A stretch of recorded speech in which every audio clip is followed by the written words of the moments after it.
Om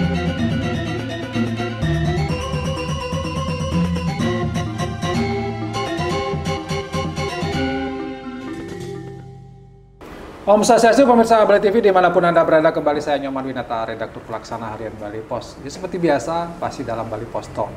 Nah, kali ini kita mengangkat persoalan yang mungkin kalau saya pribadi sih sudah cukup lama, seperti rada-rada putus asa soal sampah ya.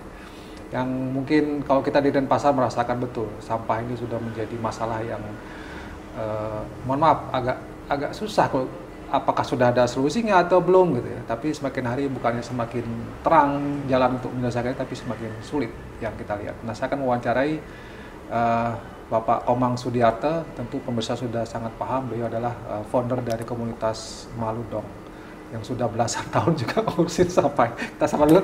Om Swastiastu, Bang. Om Swastiastu, Pak Man. Gimana kabar, sehat? Ya, saya harus tetap, Pak Man, tetap harus sehat, Pak Man, karena pekerjaan masih banyak menunggu, Pak Man. Ya. Menunggu kegiatan itu masih banyak menunggu, tetapi saya Astungkara diberikan kesehatan, Pak Man. Komunitas Maludong ini sudah dari tahun berapa, Pak? Ya, komunitas kami itu udah berdiri tahun 2009 sampai saat ini ya. Sudah belasan. Hampir ya 15 tahun, hampir menuju 16 tahun. Apa ya soal sampah ini, Pak?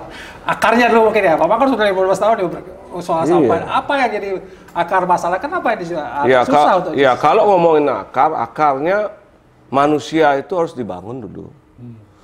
Perilaku mental kepedulian harus dibangun dulu. Kalau melihat dari akar persoalannya itu. Ya. Kalau manusianya belum terbangun, belum peduli ya, apalagi manusia-manusia itu akan ditempatkan di posisi-posisi yang di kepala-kepalanya, tidak ngomongin masalah lingkungan, pasti akan tidak terjadi. Di manusianya. Di manusianya. Nah, manusia ini perlu dibangun kepedulian supaya mereka sadar bahwa persoalan sampah itu adalah persoalan kamu dan persoalan kita bersama. Karena persoalan sampah itu nggak bisa diselesaikan oleh manusianya, juga harus ada peran yang lain di sini muncul. Selain manusia itu ya ada pemerintah juga, ada pengusaha penghasil daripada sampah ini juga. Semua harus berperan di sini dengan serius dan konsisten. Ini yang saya lihat bahwa konsisten dan keseriusan mereka belum ada. Nah, kalau ini tidak ada, ya harus di manusianya diedukasi sampai ilmu tinggi. Ilmunya harus tinggi sampai proses pengurangan ini. Nah, pengurangan itu tidak mungkin, Pak Man, karena semua akan memakai bahan-bahan yang tidak alami lagi, gitu, yang perlu diproses lagi. Ini yang menjadi pertanggung jawab kita bersama-sama di. Ya. Kalau kita bicara tentang akar masalah adalah di manusia, Pak Man kan sudah cukup lama ya. Kalau tidak salah mensosialisasikan supaya masyarakat tidak membuang sampah sembarangan. Ini kan simpel sebenarnya. Tapi apa hasilnya selama ini? Apakah masyarakat sudah mulai terbangun tidak? Belum. Karena tidak dibiasakan. Dibangun, setelah itu dibiasakan mereka supaya bertanggung jawab. Itu, Paman. Itu belum ada ya? Iya, dibangun, diajarkan mereka begini caranya gitu. Sudahkah diajarkan terutama di aksi nyatanya ini itu? Yang saya lihat kan berteori aja. Hampir sekian tahun kita diajarkan berteori, tetapi pelaksanaannya kosong. Karena apa? Teori aja, tidak ada prakteknya. Maaf dulu, kami dulu di Rasulullah pada waktu zaman itu, praktek yang banyak, gini caranya nyampat. Dan konsisten kita diajarkan. Kalau ini sudah dilakukan oleh manusianya, kebiasaan-kebiasaan ini akan mereka lakukan, kepedulian mereka akan tumbuh terus. Itu artinya masyarakat sampai sekarang masih banyak yang lebih suka buang sampah sembarangan. Tidak peduli dengan sampahnya. Ya? Saya melihat seperti itu di lapangan. Bukan semuanya, tapi kebanyakan seperti itu. Kadang-kadang saya memantau kemana setelah mereka membawa barang ini akan jatuh kemana itu. Selalu cepat sekali refleksnya untuk membuang dimanapun juga. Karena tidak terlatih, cepat Pak Man. Ya. Tidak ada, artinya tidak ada saluran ke otak untuk, ayo jangan di sini posisi ini nih, refleks. Nah, mereka belajar refleks yang tidak baik ini, Man. Ya, seperti nak mencopet itu, mukanya ke sini, tangannya udah ke sini itu. Sama orang yang belajar tinju kan refleks terus itu. Nah, kita refleks ini, refleks yang jelek. Refleks jelek, sama sembarangan. Jelek. Apalagi kita bicara tentang budaya memilah sampah. Ini masih kurang. Apa yang kira-kira juga menyebabkan? Apa karena buang sampah aja sudah? Ya, memilah sampah gitu. Artinya seperti itu. Awalnya mereka tidak bisa seperti itu. Step pemilahannya, kalau ujian kedua, ujian yang pertama lulus mereka bisa menempatkan sampahnya. Pasti ujian keduanya mereka bisa memilah. Memilah. Naik step lagi bisa memanfaatkan. Naik lagi bisa mengurangi. Itu saya lihat step-stepnya. Nah, bagaimana artinya mereka bisa mengurangi di taraf SMA misalnya. Di SD aja belum lulus. Nah, seharusnya edukasi itu dimanapun juga ya, yang mengedukasi dimanapun juga untuk merubah perilaku ini. Seharusnya yang paling baik adalah di tempat mereka belajar. Sekolah. Mengapa kami selalu ada di sekolah-sekolah?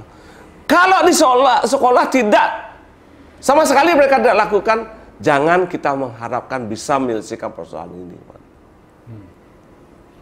Oke, kalau kita bicara tentang apa yang sudah dilakukan pemerintah ya kita nggak bicara Denpasar, tapi pemerintah secara keseluruhan di Bali, apa yang sebenarnya kurang mereka lakukan sehingga persoalan sampah ini nggak selesai-selesai, Pak? Kalau saya ngomongin pemerintah, ini kan persoalan kita bersama ya. Iya, kita sepakat. Jangan semuanya dibebankan oleh pemerintah, tetapi pemerintah harus lebih serius dan konsisten, Pak Man. Ya. Jangan dibebankan dengan pemerintah, tetapi pemerintah mempunyai segala-galanya untuk menyelesaikan persoalan ini dengan baik. Keseriusan konsistennya ini. Ya dari mana? Ya dari hulu sampai hilir keseriusan ini. Misalnya kurang di manusianya, di edukasinya, terus berjalan. Sebenarnya menurut saya bukan ke daerah, ke dinas pendidikan, Pak Man. Sudah ada dinas pendidikan ini mencetak atau sekolah-sekolah mencetak manusia, anak-anak ini, generasi ini yang bermental peduli terhadap masalah lingkungan ini. Kalau saya ini penting sekali saya. Cetaklah generasi-generasi yang peduli. Nah, mengapa kalau saya ingin Pak Man, kapan-kapan Pak Man saya bicara dengan dinas pendidikan, itu paling penting. Karena hampir ribuan saya masuk ke sekolah, saya tidak melihat Pak Man. Beberapa aja sekolah yang bisa menyelesaikan persoalan, tetapi bukan penuh mereka bisa menyelesaikan persoalannya ini.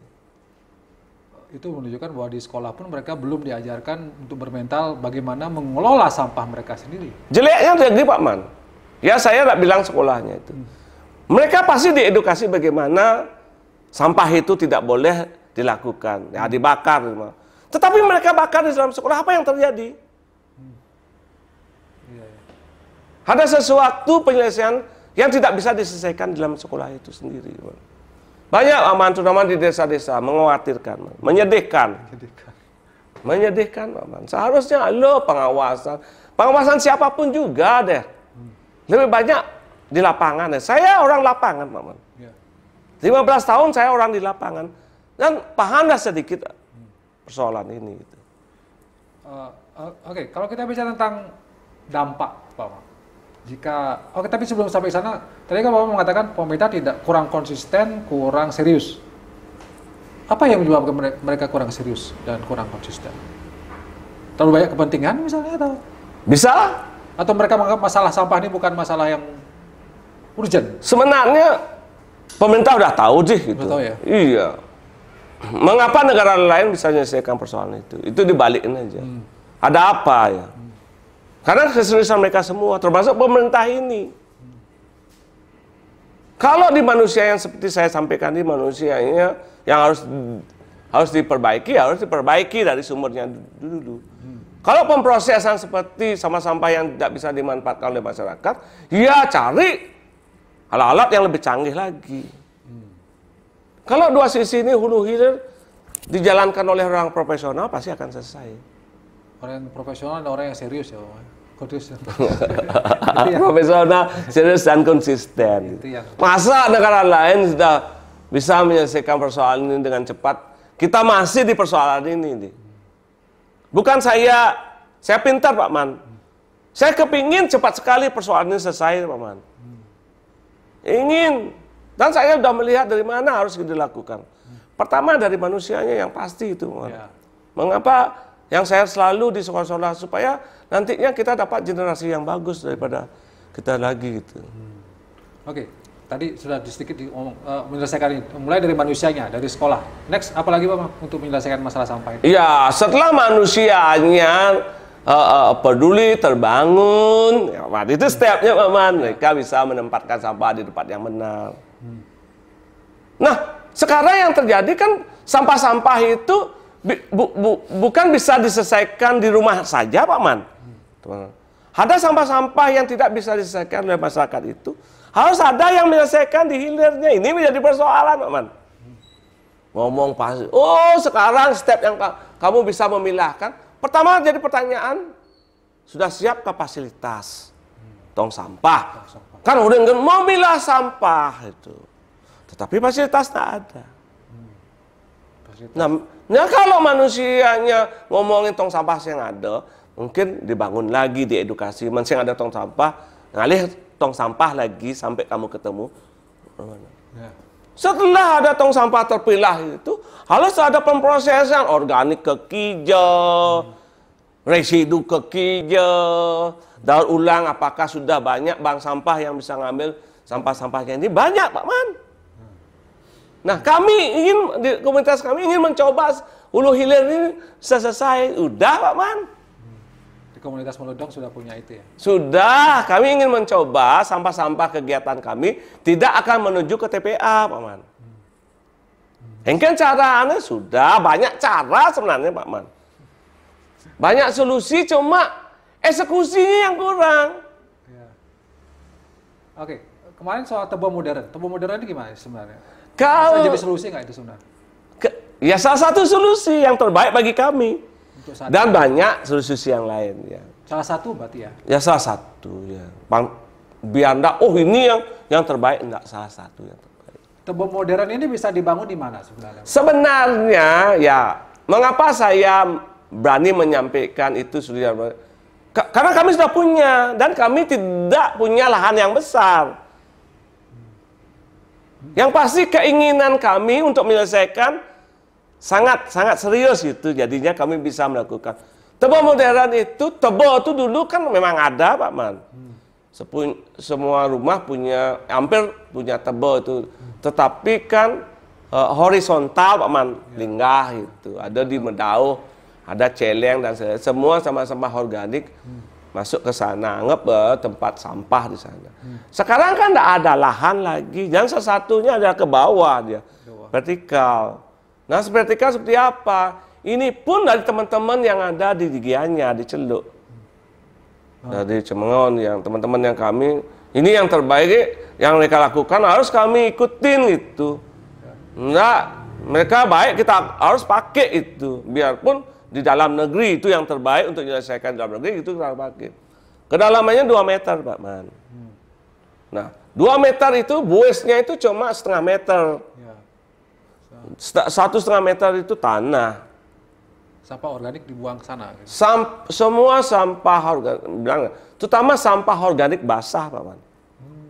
Ya dari dapur ya ada buah, sisa sayur, nasi, semuanya bagus untuk di sana.